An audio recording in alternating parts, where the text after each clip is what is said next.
Hello friends, उमंग study font के online platform पर आपका बहुत बहुत स्वागत है।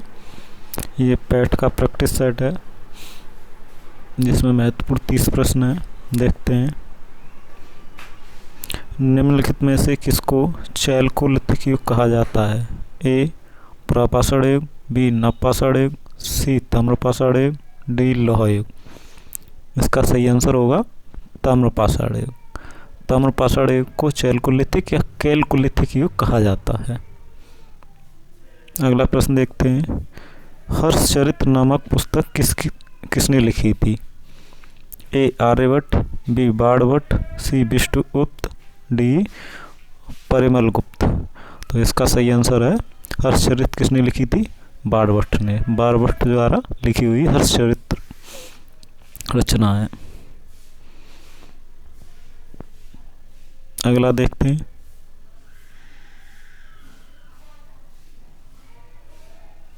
पानीपत के तीसरे युद्ध में निम्न में से किसने मराठों को हराया था? ए अफगानों ने, बी अंग्रेजों ने, डी मुगलों ने और डी रोयलों ने। तो इसका सही आंसर है पानीपत के तृतीय युद्ध में अफगानों ने मराठों को हराया था। ये हुआ कब था? 14 जनवरी 1761 ईस्वी में हुआ था। कब हुआ था? 14 जनवरी 1761 को मराठा तथा अहमद शाह अब्दाली के बीच हुआ था। अहमद शाह अब्दाली अफगानों का नेतृत्व कर रहा था इसमें। और मराठा सेना का नेतृत्व कौन कर रहा था? वो कर रहा था सदाशिवराव भाऊ। अगला प्रश्न देखते हैं। 1857 की क्रांति सर्वप्रथम कहाँ से आरंभ हुई थी? ए लखनऊ से, बी झांसी से, सी मेरठ से, डी कानपुर से। तो इसका सही आंसर है सी मेरठ से।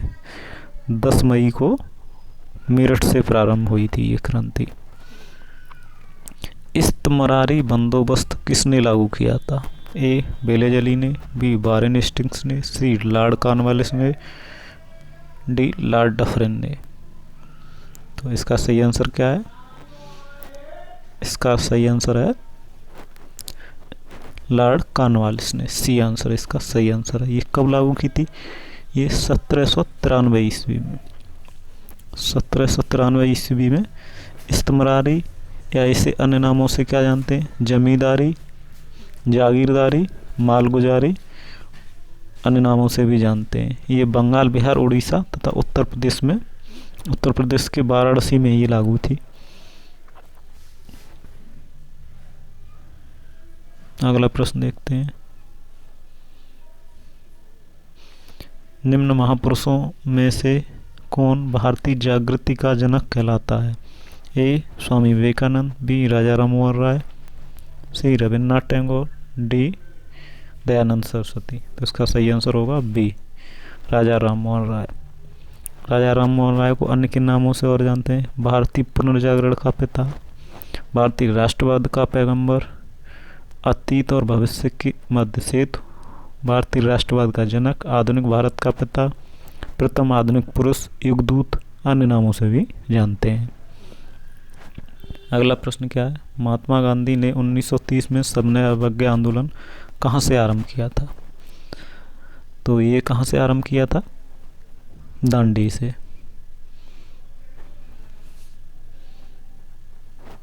कैसे हुआ था?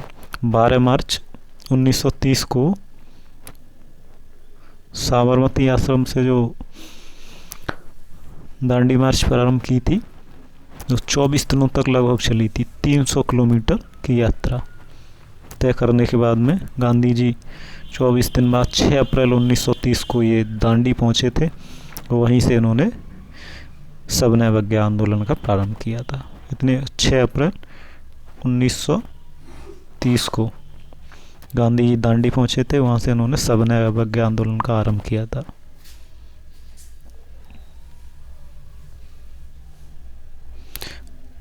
उन्नीस 1904 में क्रांतिकारी संगठन अभिनव भारत संगठित किया गया था। ए उड़ीसा में, बी बंगाल में, सी उत्तर प्रदेश में, डी महाराष्ट्र में। तो अभिनव भारत किसने बनाया था? ये बी.डी. सावरकर महोदय से ने बनाया था और महाराष्ट्र के नासिक में ये संगठित किया गया था, महाराष्ट्र के नासिक में। और इसके संगठन किसने किया था? बी.डी. सावरकर ने। निम्नलिखित में से किस एक ने सुभाष चंद्र बोस को देश नायक कहा था? ए. महात्मा गांधी, बी. राम मनोहर लोहिया, सी. रविन्द्रनाथ टैगोर, डी. सरदार वल्लभ भाई पटेल। तो इसका सही आंसर क्या होगा? सी. रविन्द्रनाथ टैगोर ने। 1938 में जो कांग्रेस के अध्यक्ष भी कौन रहे थे? सुभाष चंद्र बोस रहे थे। 1938 में कांग्रेस की अध्यक्षता भी सुभाष चंद्र बोस ने की थी।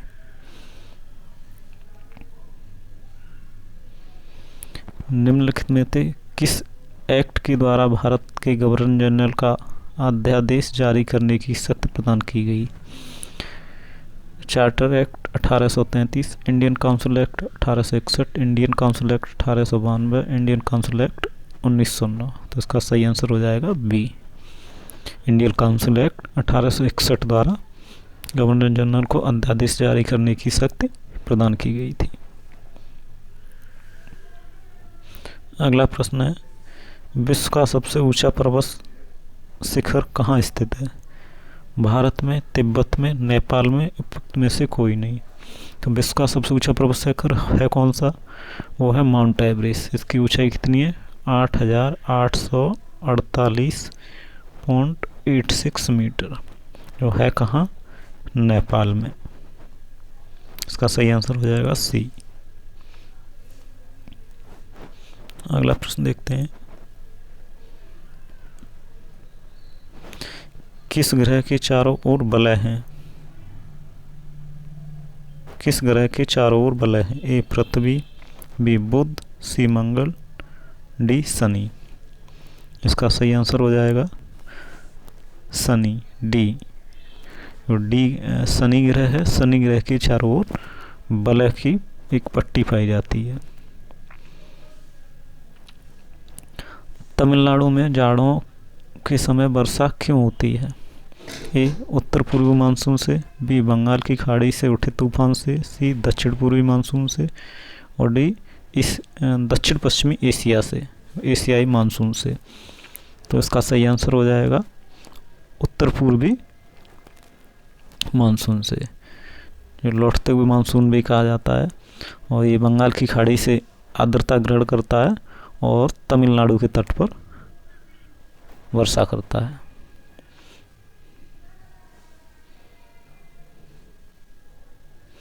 चौदह का देखते हैं, नर्मदा किस ओर बहने वाली नदी है? दक्षिण की ओर, पूर्व की ओर, पश्चिम की ओर और उत्तर की ओर। उसका सही आंसर हो जाएगा सी, पश्चिम की ओर। मात्र दो नदियां हैं, नर्मदा और ताप्ती, जो पूर्व से पश्चिम की ओर बहती हैं, और ये अगला देखते हैं,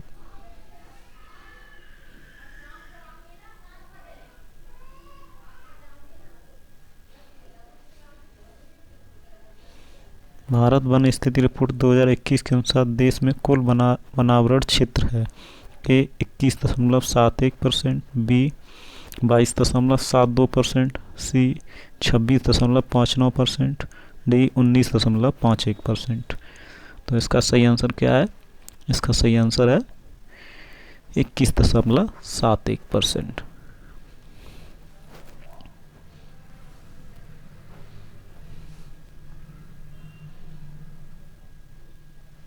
अगला देखते हैं, वित्तीय वर्ष 2020 और 21 के अनुसार भारत का सबसे बड़ा मक्का उत्पन्न राज्य कौन सा है? ए. महाराष्ट्र, बी. कर्नाटक, सी. पंजाब और डी. मध्य प्रदेश। तो इसका सही आंसर क्या होगा? मक्का का सबसे बड़ा उत्पादक कौन सा राज्य है? वो है कर्नाटक। कर्नाटक में सबसे अधिक होता है। और दूसरे नंबर पर कौन है? मध्य प्रदेश है। दूसरे नंबर पर मध्य प्रदेश है और तीसरे पर महाराष्ट्र है। जीएसटी क्या है? एक प्रत्यक्ष कर है, एक अप्रत्यक्ष कर है, एक कॉर्पोरेट टैक्स है, एक निगम कर है। तो ये कौन सा है? बी, एक अप्रत्यक्ष कर है जीएसटी। क्या है? एक अप्रत्यक्ष कर है जीएसटी।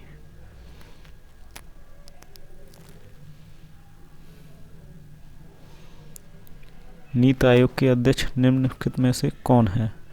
निर्मला सीतारमण, अमिताभ कांत, नरेंद्र मोदी और राजीव कुमार। तो इसका सही आंसर हो जाएगा सी। जो नीति आयोग का अध्यक्ष होता है वो प्रधानमंत्री स्वयं होता है। नीति आयोग का जो अध्यक्ष होता है वो प्रधानमंत्री स्वयं होता है। वर्तमान में इसके उपाध्यक्ष कौन है? वो है सुमन बेरी। उपाध्यक्ष कौन है? सरफ सुमन बेरी। और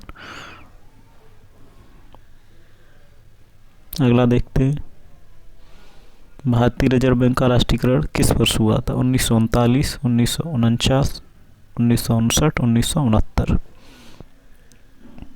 तो इसका सही आंसर है, रिजर्व बैंक का राष्ट्रीयकरण कब हुआ था? 1 जनवरी 1949 को। बी इसका सही, 1 जनवरी 1949। भारत में पंचायती राज दिवस कब मनाया जाता है? 26 जनवरी को, 2 अक्टूबर को, सी 24 अप्रैल को, डी 24 अप्रैल को। तो इसका सही आंसर है डी 24 अप्रैल को। जो 73वां संविधान संशोधन हुआ था 24 अप्रैल 1993 को लागू हुआ था, इसीलिए 24 अप्रैल को पंचायती राज दिवस के रूप में मनाया जाता है।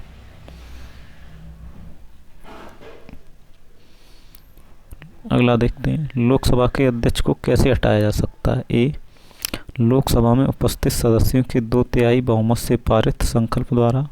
बी, लोकसभा के सभी सदस्यों के बहुमत से पारित संकल्प के द्वारा। प्रधानमंत्री की सिफारिश पर राष्ट्रपति द्वारा। इनमें से कोई नहीं। तो इसका सही आंसर हो जाएगा बी, लोकसभा के सभी सदस्यों के बहुमत से पारित संकल्प के द्वारा।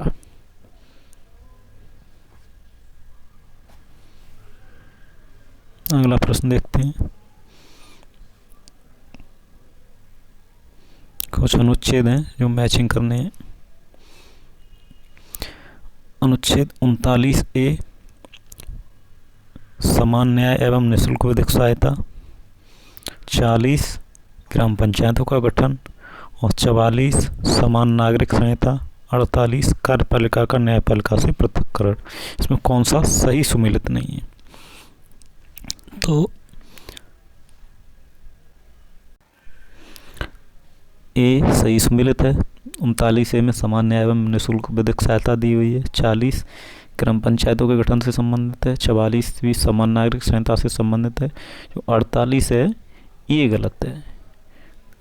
इस 48 में दिया क्या है? कृषि और पशुपालन का संगठन, कृषि और पशुपालन का संगठन। और 50 किससे संबंधित है? 50 संबंधित है कार्यपालिका का न्यायपालिका से पृथक्करण। अनुच्छेद 50 में दिया गया है कार्यपालिका का न्यायपालिका से पृथक्करण। अगला प्रश्न है, केंद्र राज्य संबंध किस अनुसूची में? ए 7वीं, बी 8वीं, सी 6वीं और डी 9वीं। तो इसका सही आंसर है ए 7वीं अनुसूची। 7वीं अनुसूची में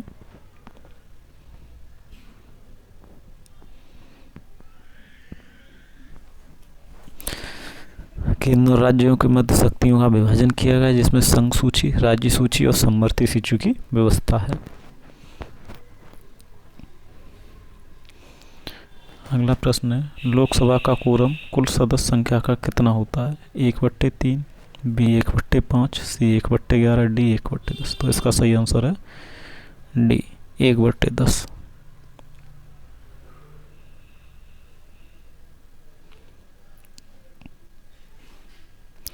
यदि एक बर्तन में तैरती हुई बर्फ पिघलती है तो उस बर्तन में पानी का भार स्थिर क्या रहता है? ए बढ़ता है, बी कोई परिवर्तन नहीं होता, सी पहले बढ़ता है फिर घटता है, डी घटता है।